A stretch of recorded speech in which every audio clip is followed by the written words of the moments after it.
Hey guys, Steven here, Fanatic Perspective. Guys, opportunity knocks for the Texas Longhorns. If we have a season, I've been saying on this channel for the last few weeks, you have to be thankful each day you hear that we're still planning on moving forward to at least start on September 12th against UTEP. And right now, there's a lot of craziness going on across our country as kids are returning to school and even within our conference. So as we get into this video, I do want to give a quick thank you to Mr. RJ Young for allowing me to come onto his show, his platform, and us just talk ball, talk shop, all things college football, including OU Texas this past Saturday. For those of you who missed the live conversation, please go check it out. I'll have links to that discussion below on RJ's channel. I'm very grateful to just be a part of the platform. He crossed over 50,000 subscribers the day we were recording, so it was just a privilege to be a part of that. And he's been releasing content snippets from our various discussions throughout the past couple of days, so very thankful to him, and hopefully be the first of many collaborations that we do, as well as with other people in the YouTube community that cover college football. I think it's great content for everybody out there to hear varying perspectives from different teams. So speaking of his team, the Oklahoma Sooners, right before we went on, the story had broke from Lincoln Riley that they had 9 players test positive for COVID-19 after guys had gone home with a little bit of the time off and came back. And this, follows the next day of Kennedy Brooks, 2-time back-to-back 1,000-yard back, and somebody who's very productive, one of the top 3 running backs in the Big 12, decides to opt out of the season. And so these things are unraveling, and all teams are dealing with varying things. But when you start to look at how, first off, with the COVID, cases, how does that impact the season if we start to see an increase of numbers or potentially an outbreak? Now, right now, these teams have, if you have 9, you have time for quarantine, proper measurement, monitoring the medical, and hopefully guys are asymptomatic and not having issues. But, all it takes, it's not going to take much with everything already teetering. And we're seeing all the craziness going on with other conferences and what they're dealing with. It's not going to take much for this thing to really start going downhill. So while it's not Texas, for those of you who are Texas fans, we have to hope across college football, in my opinion, that things start to take a turn for the better from a standpoint of people just being responsible at their respective schools, programs being held accountable within and trying to create as much of a bubble environment as possible. And I believe Texas is doing a fantastic job at that. But, when kids go home or see their families, because, a true bubble is when no one can come in, nobody can go out. But when kids are going back and forth and then you have kids coming on campus, just normal students, and then you start to see the parties in Stillwater, you start to see Tuscaloosa, Alabama, and we've, today, the University of North Carolina, Chapel Hill, just them having to now transition to fully remote learning and seeing uptick in cases after 1 week of being at school and pretty much acting like COVID is not a thing. It's frustrating and a little bit discouraging for what will happen. So I'm trying to take it day by day for my own personal sake, but it starts to beg the question of how realistic is it that we start and get through this season to completion, because we have to have business partners. And I said this on the show this past weekend with Ohio State. If they want to play football, great, but you have to have somebody to dance with. And that goes for Texas, that goes for OU, that goes for Oklahoma State, all the schools out here that are dealing with different challenges. Now, for Mr. Kennedy Brooks, how big of a loss is that for the Oklahoma Sooners, especially with Ramondre Stevenson not really being cleared on his suspension, him, I believe Ronnie Perkins and Trajan Bridges. So right now, I think they're supposed to be suspended the first 5 games of 2020. That's huge. That means they don't see Texas. That means, the tough who they start the season with. I mean, you're talking about Iowa State, a bunch of tough teams in there that they're going to have to see and deal with, including the Texas Longhorns in the Cotton Bowl, and they may not have these guys available. Now, you also have TJ Pledger and somebody who they're high on, and a couple of young freshmen that they can turn to. But it's that's when you send the bat signal out. It's like, hey, Trey Sermon, is it too late? Probably so, right? And he's over at Ohio State, and he can't play football. It's crazy how these things have turned out, and that's in conjunction with guys like a Jaden Hazelwood and a Caleb Kelly on their end going down. Does that mean that one Spencer Rattler now has to carry more on his plate than would have been expected or anticipated with them having a full litany of? And I'll get to some of the Texas.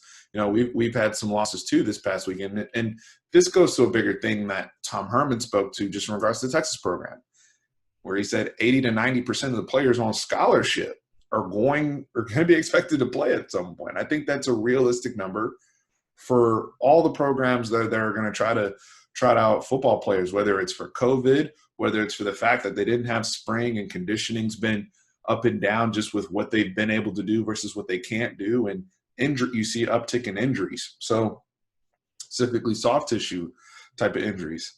Getting to Texas, we lost Troy O'Mare this past weekend in the scrimmage. And it's really unfortunate because he was one of the big names and highlights that we had heard somewhat unexpectedly based upon his ranking as a recruit, even though we all really liked getting him, a big body receiver, very physical, strong hands. But he was displaying that right off the bat as a freshman.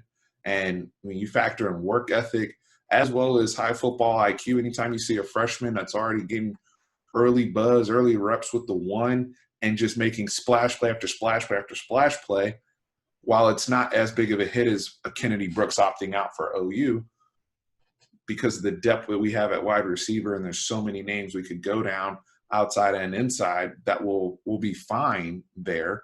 Sucks for Troy, and prayers and all the well wishes out to him as he recovers.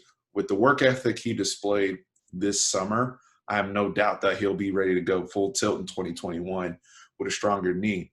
Same thing with Jaquindon Jackson, as he's recovered very, very quickly from his injury that he suffered in the playoff game, in the Duncanville playoff game. So we have to really monitor, I'm going to make another video for the Dallas Cowboys with the injuries that we're seeing in the NFL and the critical injury they suffered with Gerald McCoy today in practice. So, I mean, it's so much we got to wrestle with, that when you take a step back and it's like, wow, football wise, like some of this stuff can be overwhelming.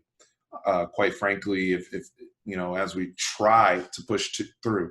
I am of the opinion that they should try, with the investments that they've made and the infrastructure that they could have in place, especially if we really try to make things remote learning as much as possible. They can try to pull it off.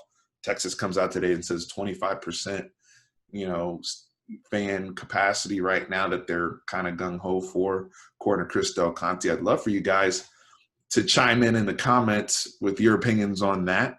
At this point, I'm still skeptical that when it gets to September 12th, we'll actually have fans in the stadium. But that's for different reasons.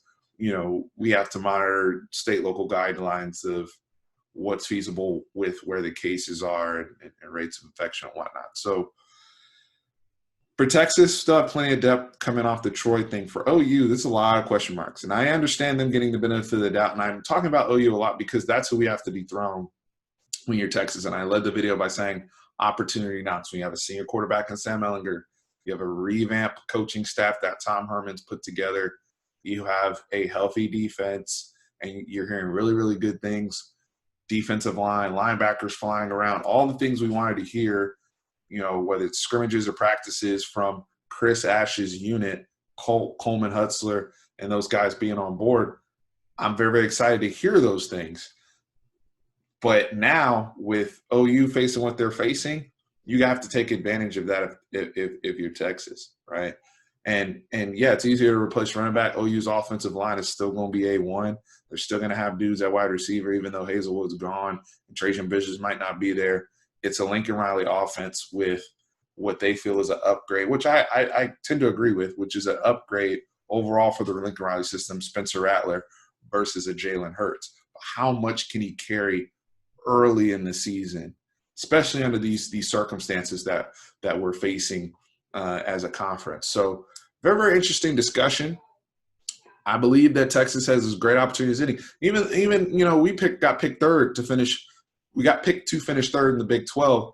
Oklahoma State, who was picked to go and play in the Big 12 championship game against Oklahoma, they got offensive linemen transferring all over the place. What does that look like for Chuba Hubbard? What does that look like for Spencer Sanders? So those are question marks. Everyone, going back to Tom Herman's comment, 80 to 90% of your scholarship players are going to have to play.